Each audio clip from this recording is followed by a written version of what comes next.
Let that just right. Good evening, everybody. I'm going to crack on. It's 7 o'clock there. I'm one for starting on time because I think those of you who take the time to be there on time should get the benefit rather than always waiting for those stragglers who are late. Rich, are you recording? Yes, I am recording. Okay. If anybody ever asks me for a recording of a Zoom call, it's close to Flashpoint. But of course, I'm recording. Don't you worry. It'll be dropped in afterwards for everybody. It takes about half an hour to buffer, and then it'll be dropped into both the Facebook and the Telegram. The reason I'm going to crack on is because I'm going to talk a little bit about global markets, what buybacks are, and then the TR1 section at the end. John Simpson's going to come on. He made a comment the other day, and I thought, you know, why not invite him on to talk about that? So, John, I saw you come on there. I'm going to give you about, let's call it 25 minutes max, if possible. I've seen your slides, some brilliant slides, to put mine to shame. But I'll hand you control at that point and we'll go through it. But I want to talk about global markets for a reason. I'm going to talk about one in particular this evening, and that is emerging markets and what are emerging markets. But in essence, no matter how much you study the stock market, no matter how much you study what is going on, investing as a whole is a risky business, okay?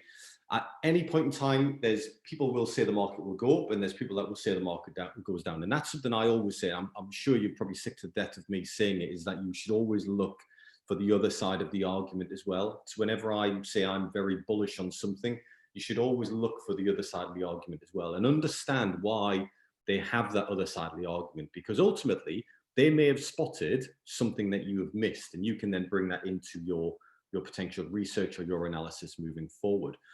But you've got to look at all sorts of information, and predictions are based on both market behavior and human psychology. And that certainly plays massive, it's kind of got a huge indicator of what's going on in the world at the moment. Certainly the human psychology of what's going on with certainly the stock market at the moment. And just, you know, even today, the news, how much the news affects it. And no one can accurately predict what investors will do and how stocks will react. You know, there's the old adage of buy the rumor, sell the news, and that's exactly it. It's working human behavior, human psychology, which will then ultimately affect the market. And that is a massive one, certainly selling the news. And it's something that I've certainly done in the past. I don't do it so much now. I was actually dabbling in a little bit today, a share called XL, which actually did exceptionally well. And that was basically buying the rumor, selling the news. I might briefly touch on XL at the end of this. The share did very well today, but it's a case of you sell the news. The news that came out today, you then exit the share. But market movements, as I say, are hugely based on human psychology, and that cannot be predicted because, you know, you look at what happened in March, that knee-jerk reaction when the arse fell out of everything. That was human psychology. That was fear. That's all it was. It's not as if that amount of money was wiped off the face of those companies. No, their balance sheets hadn't changed. But suddenly fear caused a drop which had never, ever before been seen in history. And past events, however, every situation, you know, no matter how much you study in it, past events and the future does not, you know, dictate, or past events don't have dictate what the future may hold. But the key to this is a diversified portfolio, and that's across everything. And when we talk about diversifying a portfolio, you can diversify within a sector, okay? And that's something a lot of you know, big investors do. They will look at a sector and they'll buy into a sector as a whole. But let's say, you know, one of the biggest sectors at the moment, which in one of the things I'm going to talk about later on today, obviously I speak a lot about the EV market. And to be honest, the more I look at the EV market, the more one or two players will survive and the rest will fall by the wayside. Very much like cryptocurrencies, one or two will survive and the rest will fall by the wayside. But you can diversify within that sector. And there's one share I'm going to talk about at the end of this presentation, which on the face of it has nothing to do with that sector, but it is in that sector.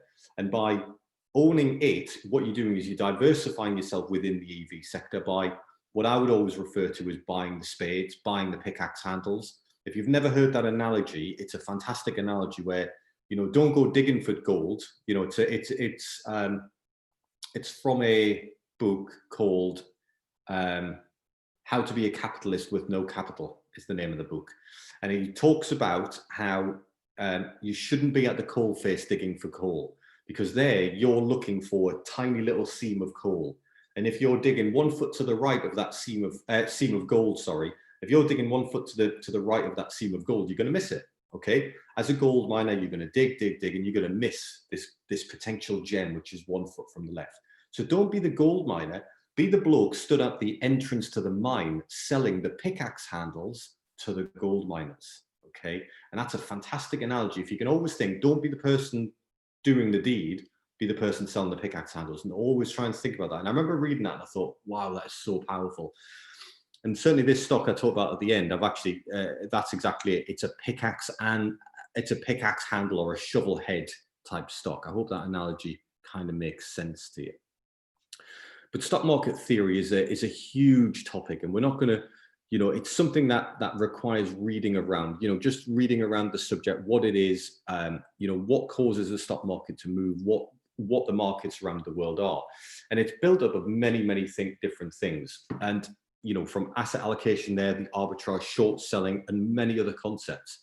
But a persistent problem with the markets is that they are unstable. Every single situation, different factors play a role. And it's interesting, one of the things that came on the news today, which I'm sure you've all seen, was old Trump piping up there yet again, saying that he's not going to sign the stimulus bill. And what happened to the markets? Sweet FA. They literally just carried on as if nothing had happened. There's 3 outcomes from that, okay, from that stimulus bill.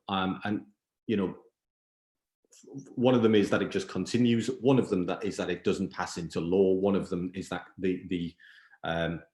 that they are called back to reconsider. He's pushing for a $2,000. But the key thing is, when that came out today, okay, the market's kind of sick of it.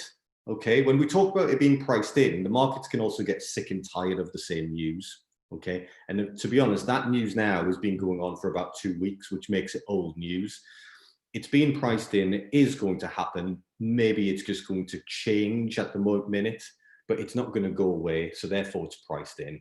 So what I'm saying by that is every situation, different factors play a role. That news 2 weeks ago would have had huge ramifications on the market. What's the next thing, the bit of news or the situation which I think is going to have an impact on the market? Well, it's quite interesting we come on to COVID, and you can't obviously ignore that situation. The whole new COVID strain. Now, actually, when that was announced at the weekend, I thought, now the pound plummeted. Okay, so you look at this. So I just look at this, and again, for those of you who are a little bit more advanced will understand what I'm talking about. But those who are new, if you understand that every single item that goes on in the news has a knock-on effect to both the financial markets, i.e. the cost, the value of the pound that we are spending day to day, and the physical stock market. And it doesn't matter which market that is, pretty much the stock market, because if it's a piece of news in the Far East, then that will affect the Far Eastern markets. If it's a bit of news in America, then that will affect the American markets, but potentially also the UK markets. But what I'm getting at is every single thing that you see day to day on the news will have ultimate ramifications on both the pound and the stock market. So that news at the weekend, wasn't it? Yeah, when we all of a sudden went into tier 73 of like turbo lockdown, can't get into Northern Ireland unless you're getting questioned by armed police. And he said, bend over, Mr. Little, and put on his rubber gloves. And I said, please use both hands. But you can't. Every single thing like that has impact. Now, I thought the FTSE would have been affected by that. Why did I think that? Is because basically it's the first step closer to going towards national lockdown. What happened? Zero. Absolutely nothing. So what does that say to me? That shows how much March was a fear-based reaction. Okay, the fact that we are potentially about to go into a complete national lockdown. Okay, and actually the top 100 stocks within the UK are shrugging it off. Absolutely shrugged it off. Don't get me wrong, they are already massively undervalued. We'll talk about the FTSE a little bit at the end of this tonight, but it's shrugging it off. So what I'm getting at is all of this news now is quite old. It's old hat, okay? The only thing that's going to really affect now is popping out the other end, the vaccine, or ultimately the economy catching up with the stock market. I hope I didn't just waffle. I went off on a bit of a tangent there. But the stock market, a lot of people think it's skill, a lot of people think it's luck. But the best out there will openly state that quite often they are right only about 60% of the time. And that is quite an important thing for people to get into their head, that actually 40% of those trades that you potentially are going to play, no matter how much research and due diligence you do on that particular investment, could well fail. Okay. The idea being that the others will balance that portfolio, hence why you would never go all in on a single item. And learning the theory of the stock market it's certainly a good place to start. And I encourage you all to read about it. Those of you who don't understand it, just have a little read about it. Understand what a company is that goes on the stock market. Understand what the IPO is when they decide to go public, and just have a little bit of a read around that subject as a little bit of Christmas homework. I've got a couple of Christmas reading books for you as well at the end, so maybe tag that on the end. If you've never used a site called Investopia, then that's a perfect place to start. Single page of narrative. What is the stock market? How does a company become a member of the stock market, listed on the stock exchange? What is an IPO? There are three things which everybody really should understand. But whatever you do, consider the time horizon. And again, all of this is leading into what I'm talking about, the emerging markets in a moment. Consider the time horizon, okay? The longer time horizon you have, the longer you look out to the future, the more chance you will have of success in your current investments. So neoclassicists believe in leaving the markets alone, while Keynesians economics is about they prefer to intervene into the actual market themselves. So Keynesian economics it's basically the macroeconomic theory. Total spending in the economy affects the output, i.e. supply and demand. That's what Keynesian economics is, where neoclassics, it's the broad theory neoclassics is supply and demand, Keynesian's macro. Okay, that's all you need to know on those ones. But both diversify both short and long and allocate your risk accordingly. Short-term positions, long-term positions. What are long-term positions? I look at 18 months through to about 10 years. Do I have anything in my portfolio now for about 10 years? Do you know, I do probably have one or two that I'll be keeping for 10 years, but they've still got price targets on, okay? Always have a price target. And when I hit a price target, that does not mean I sell the stock at that point. It just means I reassess to make sure the fundamentals of why I bought it in the first place haven't changed. If they've been accentuated or bolstered because of what's just gone on, then maybe I'll buy more. Maybe I'll add into that position. If the fundamentals have changed and it's hit that position and I think it's going to stagnate at that position, then potentially I'll sell out of that position. But always have a short and a long-term view and allocate risk accordingly. But the bottom line is, understand the market landscape is massively in flux. Okay, where we are right now, and there's an article I read just today saying how there's a generation of people who've invested in the stock market over the past probably 12 to 24 months who've done exceptionally well, absolutely exceptionally well, ignoring the long-term view, ignoring the Buffetts, ignoring the greats out there, because what they've gone in is they've gone in with a completely different mindset. They've got their apps, they've just jumping on the bandwagon with like your Teslas, with your Apples, with all of those booming stocks. They've done exceptionally well. They don't understand bugger all about the company. And the key is, we've got an entire generation of people who think they're geniuses at the stock market, okay, but they're potentially not. I don't wish failure upon anyone, but ultimately they potentially will fail if they go on with that same attitude, because it is in flux. We've had a bull market now, longest bull market in history. Whether we'll get a downturn, who knows? I think we're probably going to continue this grind up now until eventually the economy does catch up. But what I'm getting at is always a state of flux, okay? What happened yesterday, past performance is never a guarantee of future. So what am I going to look at next year? Okay, one of the things I want to talk about tonight is the emerging markets and what are emerging markets and why I might start to look more at them come next year. I wouldn't be looking at them now, and I'll explain that at the end of this, but for me, this is a play into 2021. And you'll start seeing that, I think, next year into my stock reports, some of the things which I start putting into my emerging market or some of the emerging market companies that I put in. But there's a few that I talk about tonight, and hopefully some of the things I've just spoken about will become, I might add a little bit of meat on those lessons, shall we say. So what is an emerging market? So the emerging market economy, it's an economy of a developed nation, of a developing nation that's becoming more engaged with global markets. Critically, countries that are classified in that emerging markets, they're some but not all characteristics of a developed market, okay? So they have the characteristics of a developed market, but they're still emerging as such. And as you say, you progress through a kind of what would it be? Kind of stepping stone, you would say. You know, as the emerging market progresses, it typically becomes integrated with the global economy, as it said there. You've got increased liquidity, local debt, and equity markets, increased volume, foreign direct investment, and domestic development improves. Developed countries, developed markets can also fall back into emerging markets, which has happened in the past few years.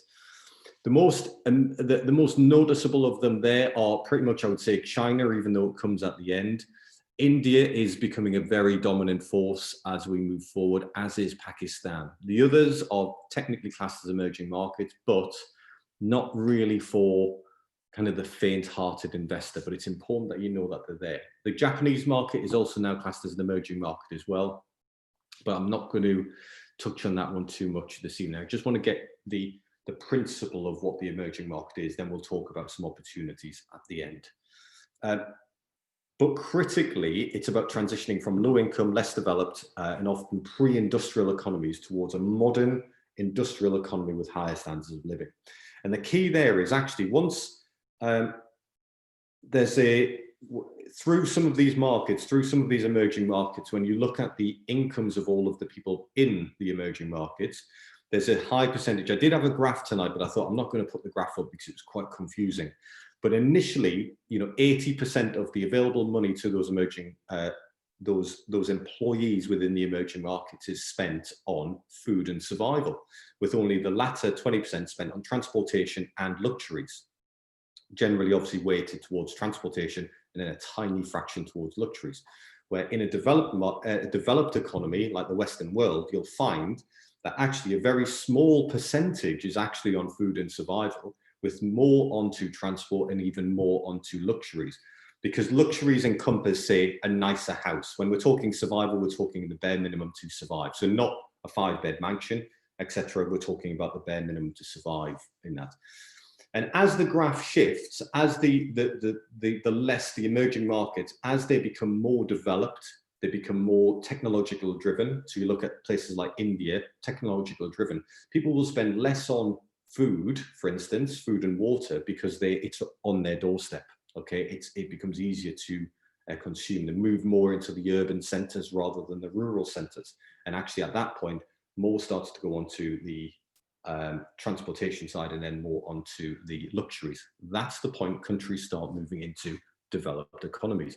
There's some amazing graphs, some amazing charting out there if this flicks your switch. But I think probably most of you just want to know where the hell in that side of the world do I park my money? And hopefully I'll give you a little bit of a steer at the end of this. So the IMF classifies 23 countries as emerging markets. Morgan Stanley, as I say, it's a movable feast of who classifies who as emerging markets. And as I say, there's a lot of different markers of who classifies who as an emerging market. But I think really for the purpose of this exercise, you don't really need to look beyond kind of your China, your India. That's probably it for the time being. I wouldn't be looking at the lower tiers of them. But they're classified generally by the IMF and the S&P and the Russell have a few in as well. So like it says there, developed nations can be downgraded, like I've already said, to emerging markets, like Greece was, and obviously Qatar, and well, Greece being the most noticeable one, but obviously it's obviously at the countries can then be upgraded from emerging to developed as well. So there was a famous call made by old Michael Burry, and I try and keep the names. I look at a lot of across the board investors now who are very, very notable in their fields. But obviously there's certain names, and that's why I keep bringing up these names, because everybody will have heard of them, you know, like your Warren Buffett's, like your Michael Burry. So Michael Burry, for those who haven't seen the film The Big Short, he's the man who was made famous in The Big Short. So Michael Burry, back in 2019, started buying from September 2019 till May 20, went 100% bullish with his fund, which is called Cyan Capital, into emerging markets. Okay, large cash reserves, and he's encouraging companies to use their holdings in a move that can draw increased interest from international investors. He openly said, "I want to see evidence that the company's investing to grow the business, buying back stock, paying dividends, or making accurate acquisitions." And I remember reading this back. So he has to file this with the SEC in America, so you can openly see where he's bought his stocks. And I remember seeing this in about October last year, the companies that he bought, which immediately drove me to look at the companies, as it does when somebody obviously notable investing buys them. And there's one key lesson which will come onto the last slide of these companies. And these are the companies that he bought, okay? Now you can go in, you can do your own research on them, and they're all absolutely fantastic companies. But let's have a little look at what's happened since then. So he bought these September last year. So the first one, so September 19. So he's had them for, what's that? What are we now? 12, 3, 15 months. So Kanemoto, it's a company that leases construction machinery and tools. He's currently down 8% on his holding for Kanemoto. He then bought this one, Tosi, God knows how, and it's an optimistic player in the urban real estate. It effectively does like modular builds within very high urban town centres. Emerging markets, heavily built up in India, heavily built. And so this is a Japanese company, but did a lot of sales within both India, China, urban real estate, bringing people from the rural aspects to the urban centres. But the key here is he's up 52% on that position, so in the 15 months. Alltech provides mechanics and engineers for higher growth portfolio industries. Bearing in mind that when he bought these, there was no knee-jerk economy hit the downturn. What the economy there was doing, the economy there already had a huge debt to GDP ratio, but he critically looked at these companies. The final one he bought was this one. I think this is the final one, which is a mirroring company, up 3%. So what do you conclude from that? Oh no, you did one more, down 49%. So what do we conclude from that? Overall, he's down 3%, minus 3% on a 15-month position, okay? So 15 months he's had it. And a lot of people, okay, would have been like, sod this, I'm out. Why? Because, let's roll back to slide number 2. What is critically flawed in most people's vision right now is the time frame, okay? Your timeline is massively skewed. Yeah, you can have a short-term position, you have day positions, okay? There's absolutely nothing wrong with that. But when you have a long-term position, you leave that long-term position, because he openly said that his timeline for those investments was 10 years with a target of 300%. And you might argue, actually, in 10 years is 300% worthwhile? Flipping heck, for a fund the size of Cyan Capital, that is an unbelievable return. But the point is, he lost a lot of investors, even though on day one, he openly said, my investment timeline on these positions is 10 years. People have jumped, people have walked. And what I'm trying to get at there is, you know, the emerging markets for me is a play of potentially the next 10 years. Maybe not. I probably wouldn't be going into it with 10 years, hence why I'm not going into it right now. I wouldn't be going into it the size he's going into it, and I would be diversifying critically into some ETFs. But what I'm getting at is it's very much everybody needs to potentially reevaluate their timelines and what you're allocating. The downside of that, you can't touch it. An opportunity comes out the woodwork, you can't go on it because your money's tied up. Your money's tied up for that period of time. Because critically now, if you pull your money from him, you're down 3%. If you pulled your money last month, you'd be down 22%. Do you know, that's the critical thing. But what I'm trying to emphasize is emerging markets, when it goes, it will go.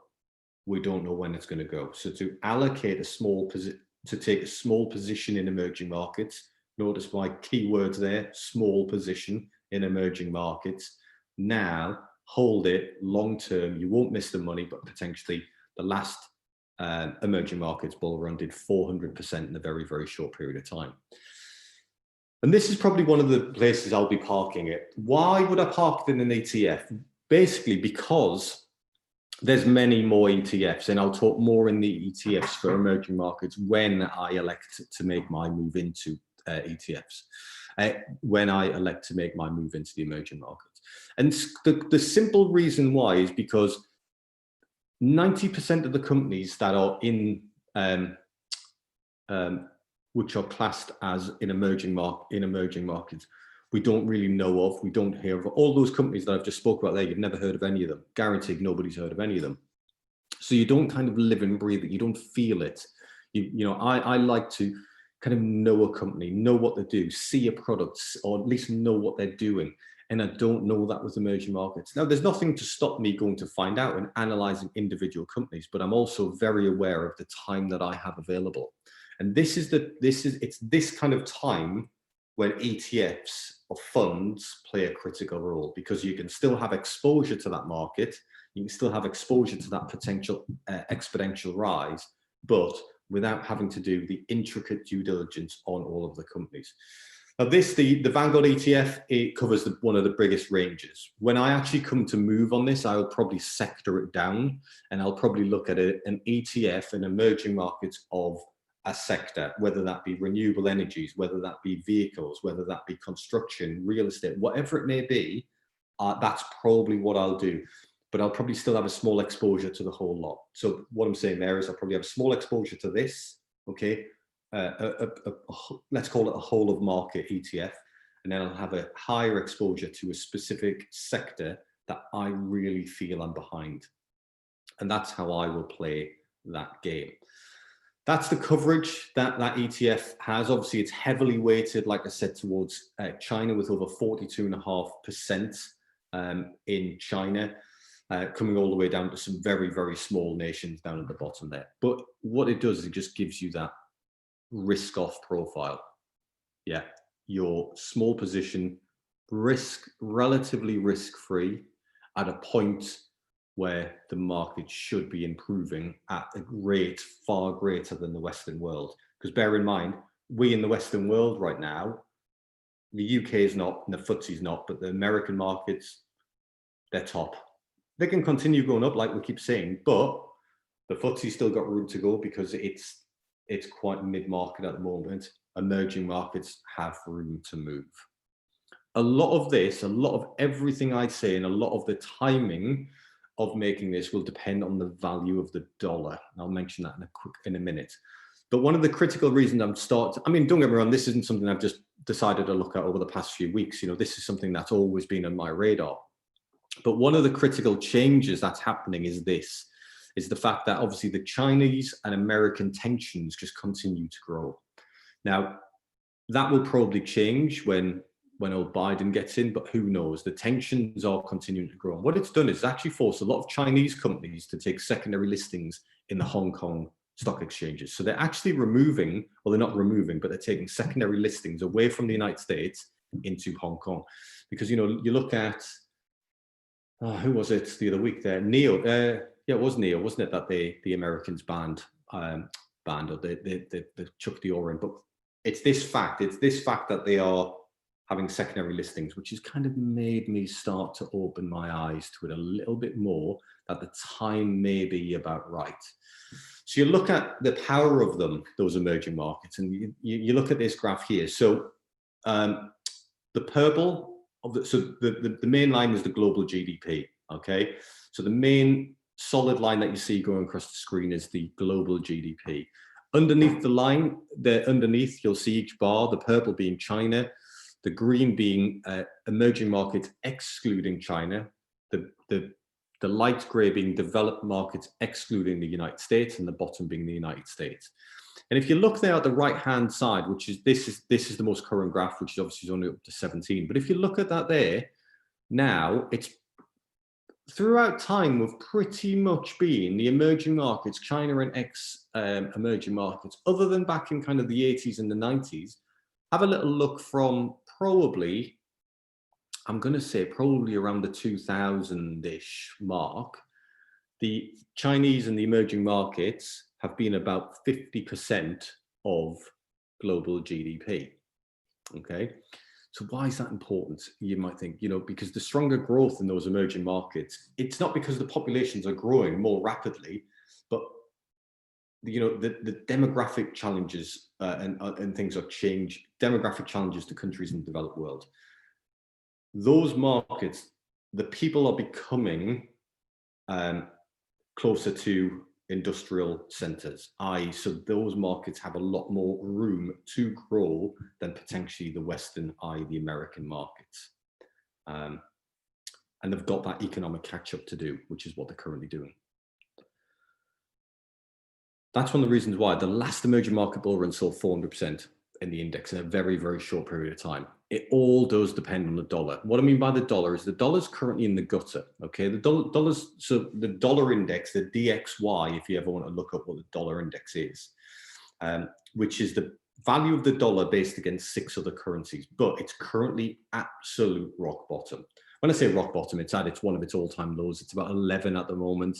There's forecasts saying it'll go down to about 8.5. Now, if that does happen, the emerging markets, it's the time to start getting into them if the dollar keeps on crashing.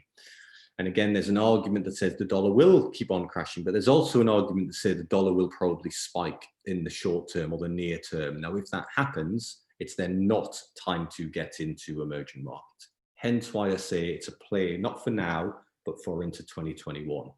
But I think it's one of those things that you should all understand. We'll all get sucked into kind of the UK, the European, and the American markets, where actually I think for the play for potentially the next 5 to 10 years, maybe on the other side of the planet. So that's all I'm going to do. I want to have a little talk about stock emerging markets. Hopefully that makes sense. It's something that you'll see me talk about more, I would say, come maybe first quarter next year. I might start dropping in a few more into the reports and things like that of things that I'm looking at a lot more critically. So hopefully you at least understand roughly what emerging markets are. I won't be delving into the likes of your Pakistan market, your Saudi market, well, maybe Saudi if it's oil, but it will be the big emerging markets, your Indias, your Chinas, your Japanese, anything along those lines. That's where I'll be looking. So buybacks. I was asked the question what buybacks are, because this week the banks were given permission to buy back their own stock. So companies usually can buy back their own stock as they see fit, and it can be a very advantageous thing for a company to do, because obviously when it's sold its stock, it's done so to raise capital. Now, when that company is more profitable, okay, so it's done well, it may want to take a bit of ownership back. So let's say it's sold off 50% of the company. It's raised a lot of capital. That capital has gone into the company to provide liquidity in the company. The company has then gone and grown 20-fold, okay, so its profits have gone through the roof. It's a wise thing then to potentially take back a little bit more ownership, maybe 10%, maybe 20%. So there's only 30%, for instance, left out there in the public domain. So buybacks can be seen as a very, very positive thing for companies to do. Banks, on the other hand, have for a long, long time not been allowed to do buybacks. And one of the reasons buybacks in banks are seen as a bit fraudulent is because the banks, generally buybacks with banks happen after large government, federal government, call it whatever you will, stimulus inputs. So lo and behold, the banks get a large stimulus input, which should then be handed on to the customer base, the users, okay? But instead, they buy back their own stock. So this week, or might be in the back end of last week, the Fed in America did a stress test on the banks, and it passed the bank stress test. Whatever that stress test was, I don't know. And it said, banks, you are now allowed to buy back stock. Before the ink was even dry on that signature saying you can do it, JP Morgan had announced that they were going to do a $30 billion buyback of their own stock. Okay. Others will follow suit. Others will follow suit. It is just a matter of time. But critically, when it's done, many economists and investors argue that using excess cash from a bank to buy up their own stock in the open market is opposite to what it should be doing, because companies should be reinvesting that money for future growth. Okay, not buying back their own stock to then give out to dividends to the individual investors. But critically, I'll give you this statement. So this is from the CEO of BlackRock. Okay, so another huge investment fund, and he openly comes out and says it concerns us in the wake of the financial crisis.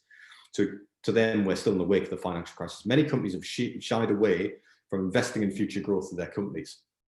Too many companies have cut capital expenditure and increased debt to boost dividends and increase share buybacks. So it's this kind of, it makes you look good on paper. Have I got that? It makes you look good on paper, because one of the major metrics for valuing companies is the EPS, the earnings per share. The earnings per share divides a company's total earnings by the number of outstanding shares, and a higher number indicates a stronger financial positions. So by repurchasing your own stock, a company decreases the number of outstanding shares. Okay, a stock buyback enables the company to increase that metric. So it's falsely increasing its own metric of a valuable company without ever increasing its earnings or doing anything to support the idea of it becoming financially stronger.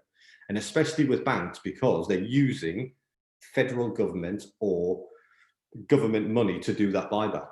That's the key issue with banks doing buybacks. It's just about, because they're not using earned money, shall we say.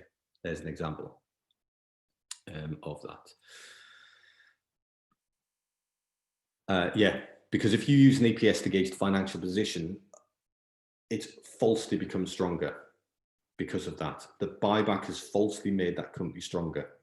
And it can be just, it's one of those signs, certainly with banks, where people would say, here's the writing on the wall, shall we say. Now, don't get me wrong. The Fed said they did a stress test on the banks before they allowed it. So you'd like to think there's a little bit of security there. Who knows what that stress test is? I'm not qualified to look at that and be critical of it, but I can be critical of buybacks in this manner.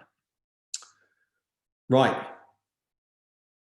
Hope that answers the question on buybacks. I'm going to do a quick few notes. I'm going to ask John to do a little bit on TR1s because it's actually a very, very interesting subject. So unmute your microphone if you took my advice back on the 6th of August and bought FRSX.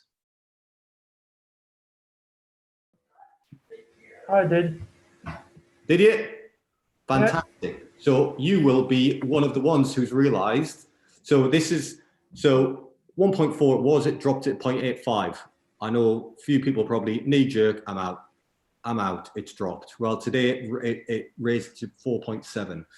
So it's done 235% since my recommend. Now that 4.7, okay, I mean, an obscene growth done in the past week. Basically the things which I'd seen back in August happened today.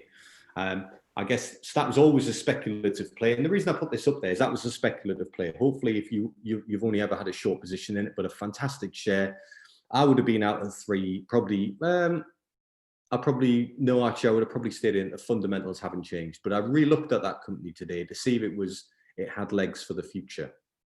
So is it worth keeping there then? So that's my point. It is probably, I would say that is worth keeping, if I'm honest. So I've got a small position in there somewhere. Yeah, no, definitely hang on to that. Should have only been a small position anyway, but you've done exceptionally well on that one. With 235% from the 1.4. Thanks for that. It's definitely worth keeping. Would I add to it?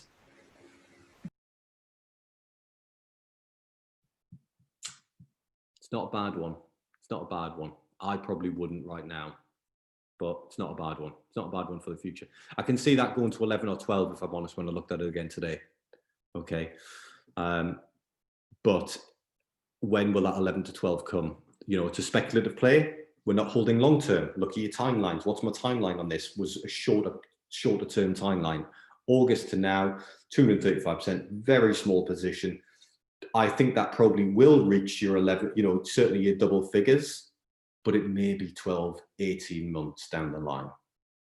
Your call, ladies, gents. I'm not making any sort of, but yeah, so that was a note. I just wanted to say that today because that only hit 4.7 today. In fact, it did a fantastic day today. It did about 20, 30%, I think, today alone. So it's had a good run.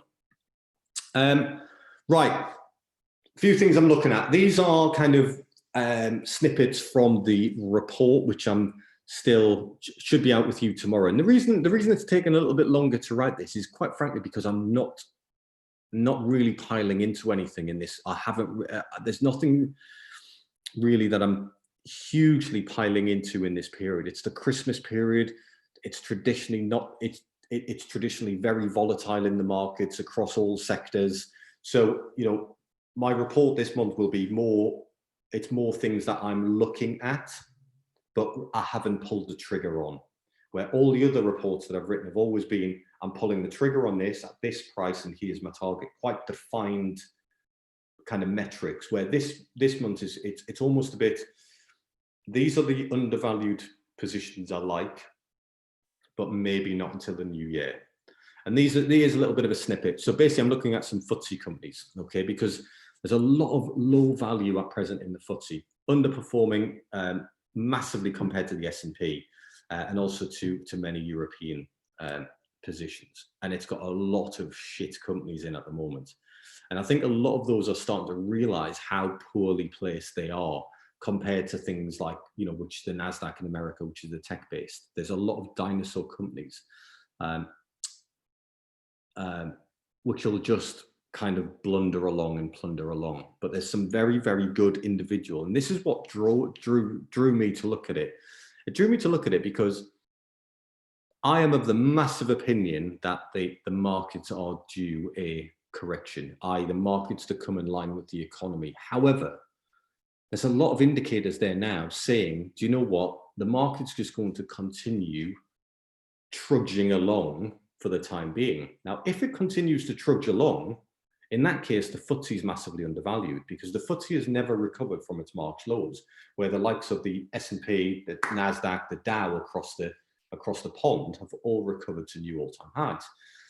So it made me think, right, actually, let's look at the intricacies, the constituents of the FTSE. Let's try and identify a few more gems. Obviously, we've already got some gems in there, which are previous purchases, but I wanted to look at some more because I think we're going to be in this boat, this trudging along boat, for quite some time. And I wanted to find out of those companies, which ones are going to be the most exciting opportunities potentially in the next 12 months. Because there's some solid positions. Now, I'm not going to talk about them hugely tonight. I'm going to give you the headlines of the titles, and you can go and have a little look at them yourselves, and then I'll give you a bit more analysis when I push it out. So the ones I've been looking at are Associated British Foods. It's a value stock. And it complements many US tech equities. Again, it will become evident why when I push out the report. Picks and shovels. Remember what I said? Yeah. So look into them with regards to that is selling the pickaxe handles to the EV market. Okay. So I have exposure to the EV market, the electric vehicle market, with a number of shares. But I don't want to kind of expose myself anymore to that market, i.e. the mainstream companies. So I'm looking for, it's kind of like those people who bought into Megit, one of the last reports. That's a classic pickaxe handle share, because it's not the airline industry, it's not the travel industry or the tourism industry, but it's a key component of the airlines, the aircraft. They're an aircraft component manufacturer. So they're selling the pickaxe handles to this main industry.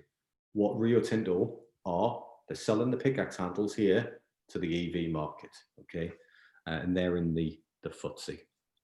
Compass Group, that's a bit more of a speculative play. If I'm honest, I'm starting to like that the more I look into it, even though when I wrote this slide, I said it was a bit more of a speculative play. The more I read into it, the more I like it. So they're a massive catering company, okay? Schools, prisons, events, oil rigs, everywhere you can imagine they do catering. Now, obviously, they've been hammered because of COVID. No events, company canteens and things like that have all started closing down.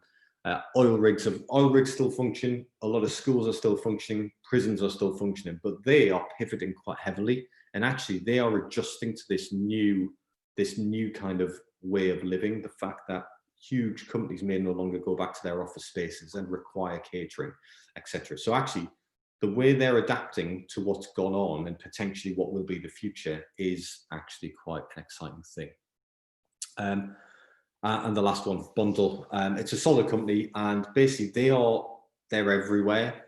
But again, it's one of those companies that you've potentially never ever heard of, and they do everything from safety equipment, cleaning materials, etc. But they are FTSE 100 company, probably never heard of.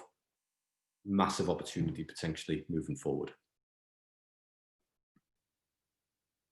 I'm going to give you, there's my Christmas reading books.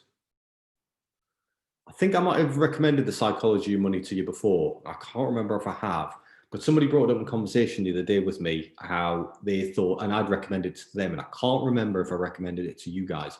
If I have, go and read it again. But the second one's a really good book as well. It's The Little Book That Still Beats the Market, it's called. So it was called, the original, when you go and, if you go and look for it, it was called The Book That Still Beats, no, The Book That Beats the Market. Okay, and then it was rewritten, I think 3 or 4 years ago, and it's called The Little Book That Still Beats the Market. So make sure you get the newer version of it. 2 great books. I encourage everybody to kind of read around the subject. When I kind of emphasize this a lot, certainly to the new guys here, is I'm not here's lesson 1, here's lesson 2, here's lesson 3. I encourage everybody to read around the subjects. I'll listen to topics around both the finances, money, probably, certainly into the 3, probably 100 or so pages every day of different things, without ever trying to delve too deeply into any one area. I read around subjects. And again, this is very important because, again, if you are, you've just got to get a broad understanding of everything that is surrounding you, how everything affects, from the news that's on the TV, the news that's on Sky, what the Prime Minister says will affect what goes on into the money markets. It will, the more you read about it, the more interested you will become in how every little thing can affect every other little thing. So it's not a case of, I want to learn this, I want lesson 1, lesson 2, lesson 3. I'm very much a read around the subject, and slowly you'll start to pull out the areas that you want to know a little bit more about. And when you pull out those little areas that you want to know a little bit more about, you can go and delve into them. It saves you, because if there's too much focus on one area, you miss everything else that's going on around you.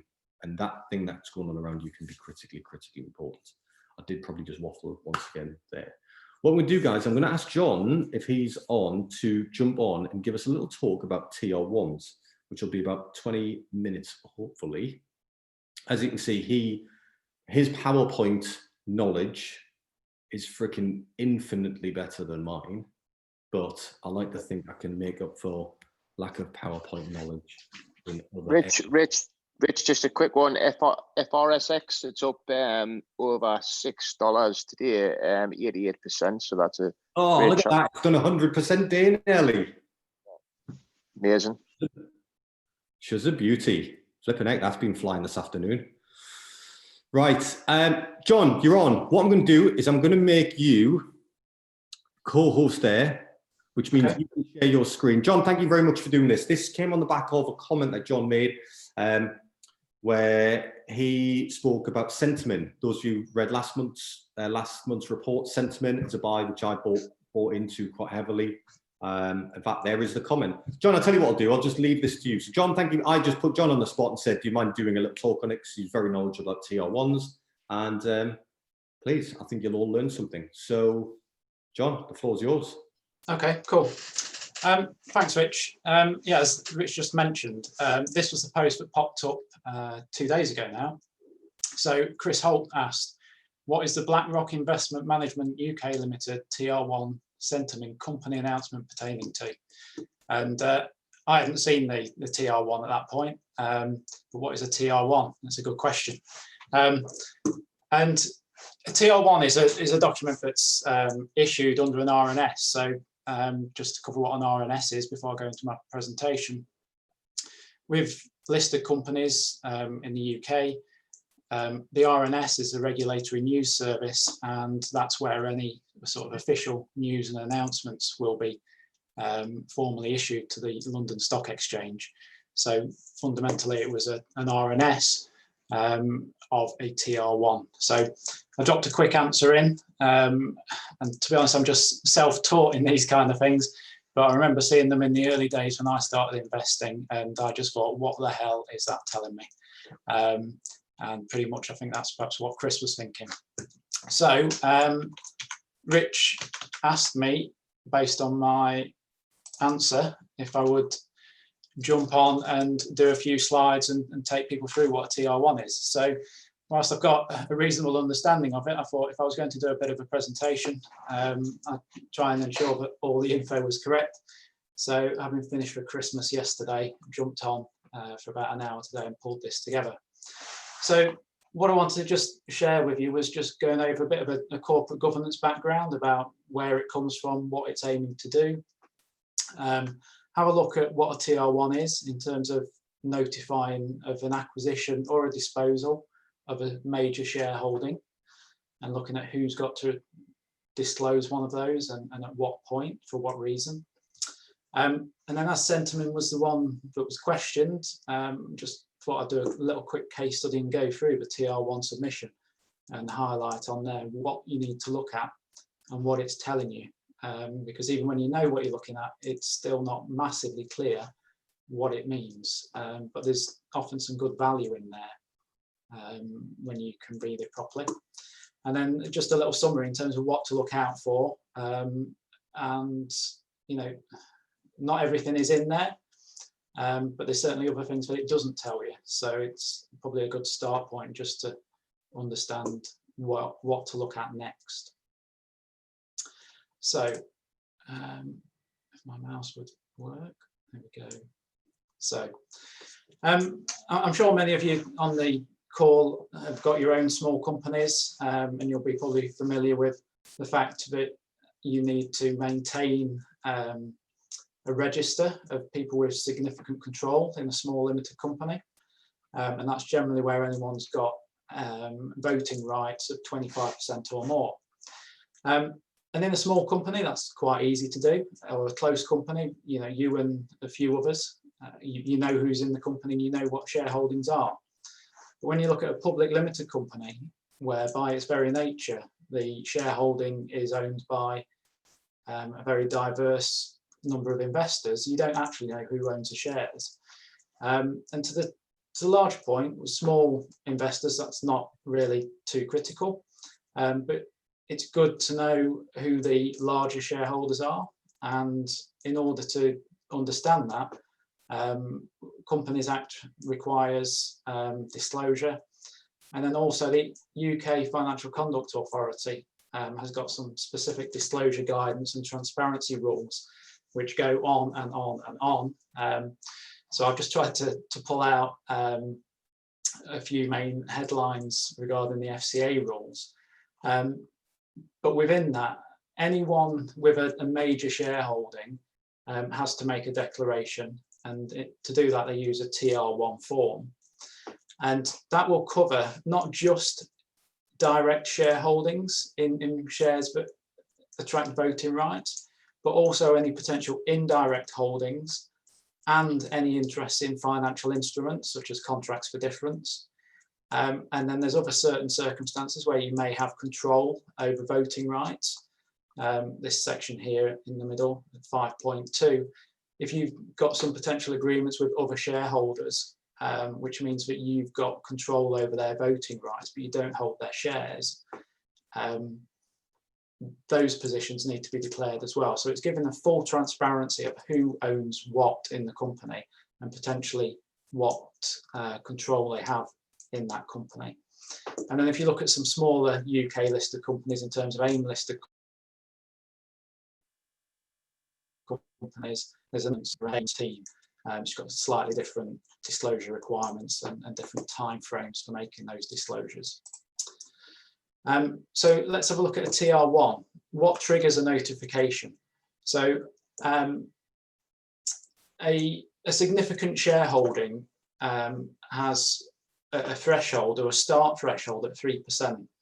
So if an individual, and there are instances, particularly in smaller PLCs, where individual investors could take a large position, and for example, you or I could take a 3% shareholding, and you would have to personally make one of these declarations. No one's exempt, but the minimum threshold is 3%. So at that point, you would need to declare your holding, who you are, when you bought them, etc. And then if you were to sell that holding, you would have to then make another declaration to show that you'd sold it. Once you're in a declarable position at 3%, any full percentage point over and above that, up to 100%, needs to be declared if it's in a UK based company with a UK listing, all the way up to 100%. So you may see regular updates if an investor is taking an enlarged position as time goes by, or indeed is selling down a position. So I've highlighted 9 and 10 here, purely because this is where the sentiment and BlackRock one comes in. So we'll look at those as two sort of key figures as we go forward. Again, it gets complicated, as you know, a lot of these things do. If you've got a non-UK issuer that's listed on the UK markets, the thresholds are different.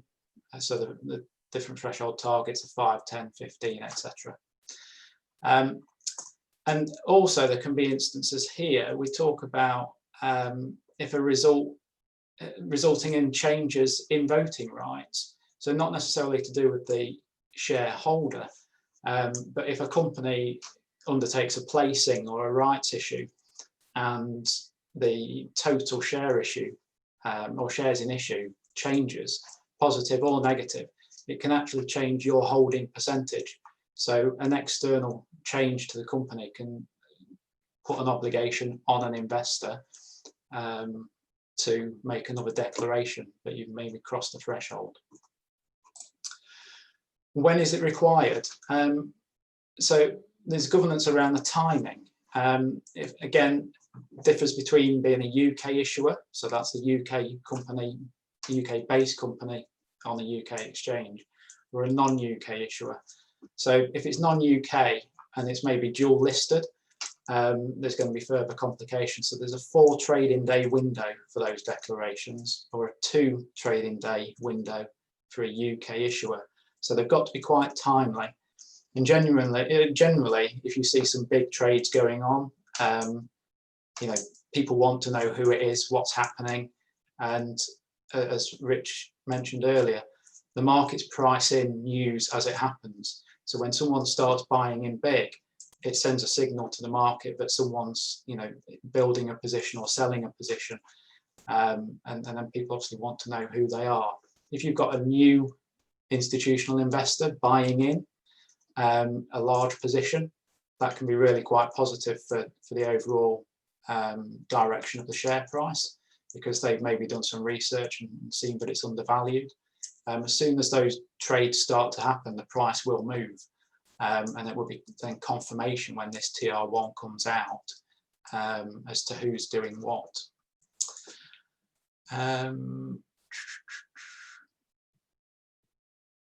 Okay, and also there are instances perhaps where investors have a team of traders taking positions.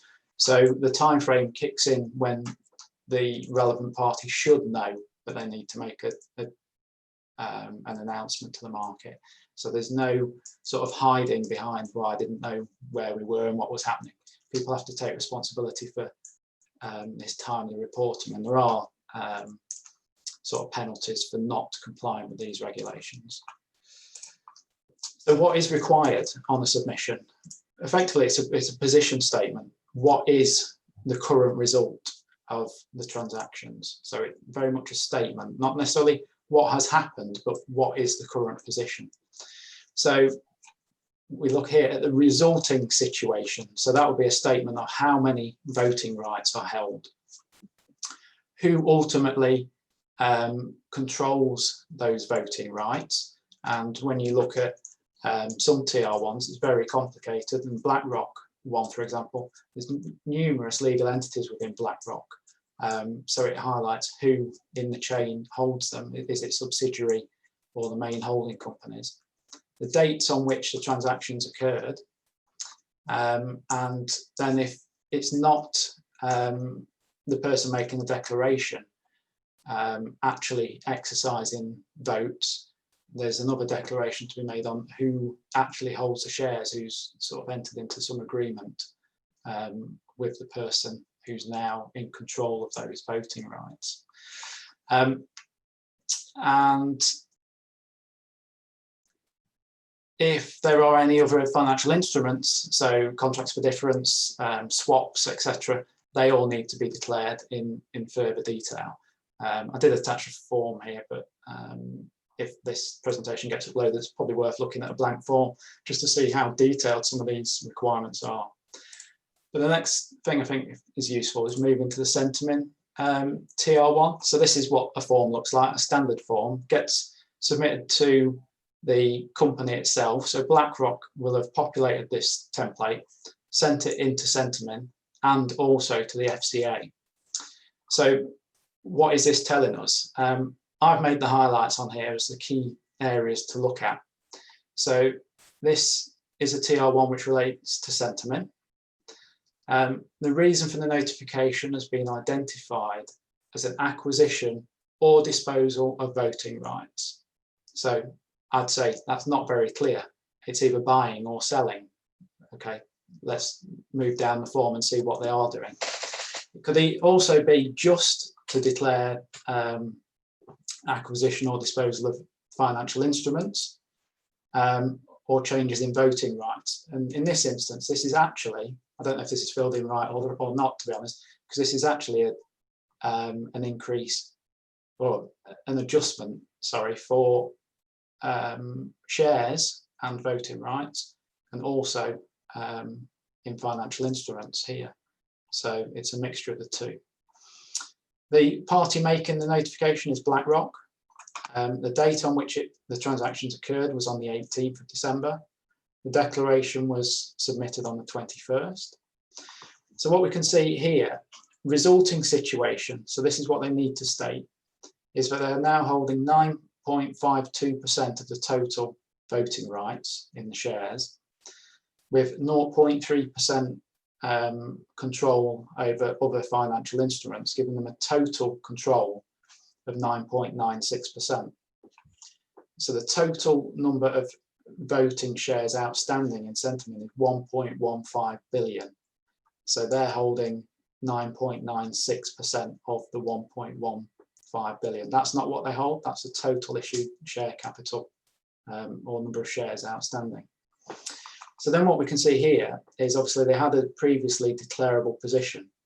So they previously declared, and we don't know when from looking at this document, but their previous position was that they were holding 9.93% the total voting rights in shares and 0.58 in financial instruments, so a total of 10.52.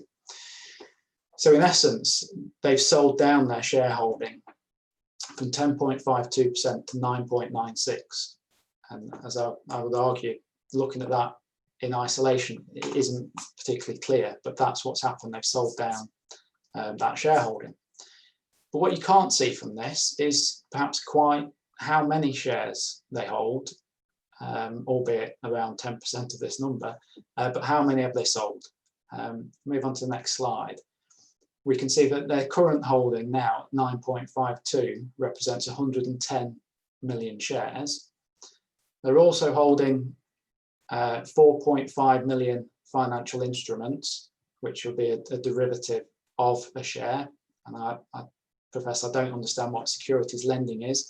Well, that's someone lending them their voting rights on their shares, presumably. And then they've also got contracts for difference for 500,000 shares. So that is the total, which takes them to this 9.96 position. But again, nowhere on here does it show you quite how many shares they've sold. But sort of going off grid from this and doing a bit of research, the transactions that went through is that they sold 4.7 million shares, with the share price being at about £1.20. We're talking just over £5.5 million worth of shares disposed. You cannot see that value of shares or financial value on the declaration. So I went off quickly just to the Centamin shareholders or major shareholders page and downloaded this table here, which we can see even 2 days after is still out of date on their website, because this is their old position where they were holding 9.93, as we remember this one here. So this is only declaring the shareholding, none of the other derivatives or financial instruments. So this 9.93 should be updated in due course to 9.52 on their website. So other interesting things that you can see from the major holders, you know, you're talking institutional investors and pension funds probably holding most of these shares. And within the top 7 holding, so you've got someone holding 10% down to 3%, the top 7 are holding nearly 44% of the shares in Centamin. But with the threshold being at 3%, what you can see is that there will be other, you know, quite significant shareholders which aren't on the register. So if you were just at 3%, you could be holding sort of 34.5 million shares worth around £42 million, but not having to be declared. And there's probably certain investors hovering just below that declarable threshold because they don't want to declare.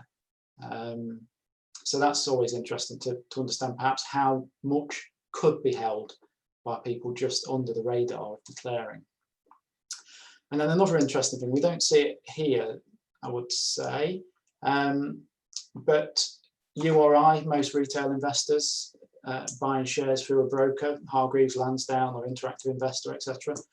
You don't take proper share certificates for the shares that you buy.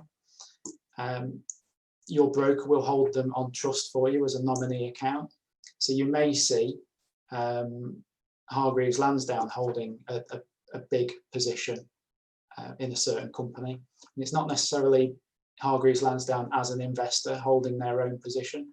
It's a declaration, an announcement to the market that they are holding, you know, a declarable position, but fundamentally it will, the underlying ownership will be from their client base, you and I. So what to look out for and what doesn't it tell you?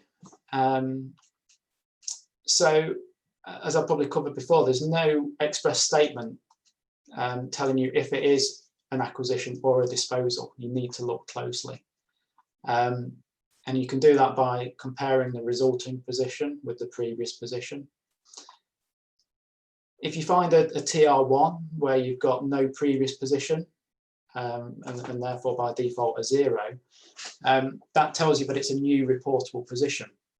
So that is an investor that has taken more than 3% of the issued share capital. But it doesn't mean that they've just taken a brand new position and bought in at 3%. So you know, if they'd done that, that would be probably a lot more impactful than if they just made a small additional investment. So what you can't tell is, were they hovering at 2.99% just below the threshold, and they've just topped that up, you know, maybe just buying another 10,000 shares could take them over the position. So it's difficult to know quite what's happening, but what you do know is that at that point they are holding at least 3%. If the previous position is lower than the resulting, that would indicate that they have bought, and it will show that they've crossed another 1% threshold. So it could be they were at 3% and they're now at 4.5. That would mean they crossed the threshold. Anywhere up to 4.9, they would be declaring. If they then took another position after that had been declared and going to 5.1, even though it's a much smaller additional position, that would be required to make another declaration because it's gone over a 1% threshold. So it's always the 1% thresholds will trigger a new announcement. If the resulting position is lower than the previous position, they're selling. And again, it won't tell you an absolute value of shares, it will always just be a percentage. And that's where you need to go off, either find their previous declaration to the market, or have a look, as I did on the sentiment, and look at what were they declaring on the website. And then sometimes you can sometimes feel that or misread a TR1 when it's issued and think that an investor's selling down, and that's not necessarily always the case. So you do need to look carefully. With share placings and rights issues, if the number of shares in issue in a company is being increased, and you're borderline on 3, or maybe you decided to take a position, or a certain investor's taking a position at 3%, if there's a placing which they don't partake in, or another increase in the shares in issue, that 3% as a calculation will automatically fall below. And because it's fallen below, they will need to declare that they've no longer got a reportable position. Or if they were at 4%, they could fall to 3%.